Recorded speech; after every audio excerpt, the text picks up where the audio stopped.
Hi everyone, today's like goal is 7 likes. Let's start the chapter. As the chapter begins, we see the airplane in which our protagonist is held. Then, we observe some soldiers entering the plane via the stairs. As they step inside, Ijin glances at them secretly. When one of the soldiers gets close enough, Ijin swiftly knocks him down. The soldier falls to the ground behind him, alert, and takes aim. Ijin declares that he knows someone is there, and commands him to come out of hiding. Ijin recognizes the voice, it's that of the number 018. He steps out of cover with a shocked expression and confirms whether it truly is 18.018, informs him that, including himself, 001 and 4 other members have come to his rescue as soon as they heard about the hijacking. Ijin asks 018 about the current situation. He learns that except 4016, the other 2 have entered the plane from this side. Just like him, the scene cuts to the sniper we saw at the end of the previous chapter. We finally see his face. You now realize he is also one of the numbered operatives.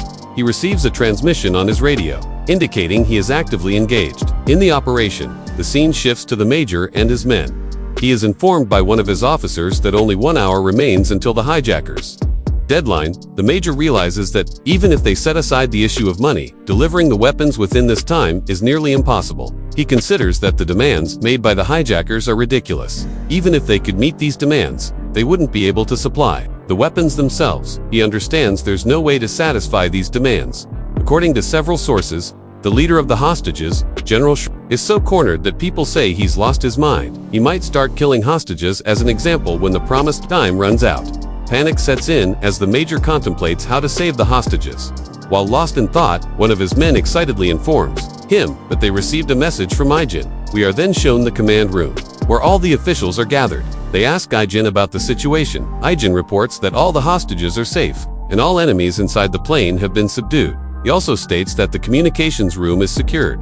Hearing this, the officials look skeptical. One of them, with sweat dripping down his face, asks how Ijin, who was just a bodyguard, managed to do all this. Another official, angry, scolds Ijin, questioning who authorized him to act on his own, as rash actions could have endangered the hostages' lives. He further asks how Ijin would take responsibility if something had gone wrong. The officer explains that they were negotiating and planning to pay the hijackers, but then informs them that the hijackers no longer plan to give them more time. Hearing this, the officer's face turns pale. It's also revealed that even if their country meets all the hijackers' demands, they plan to kill the hostages at the specified time. Only 30 minutes remain. Ijin states that he will now proceed to neutralize the forces outside the plane and requests external support from the major and his team.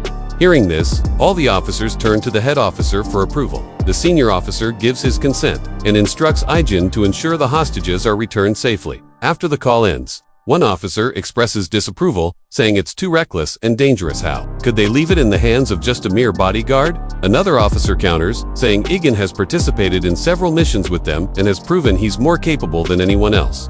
The skeptical officer questions this, pointing out that Ijin was a bodyguard for SW, and moreover, just a student. The officer responds that all missions Ijin participated in are classified, and he cannot share details. He adds that, at this moment, no one is more capable or suitable for the task. Hearing this, the room falls silent. The scene shifts to the plane.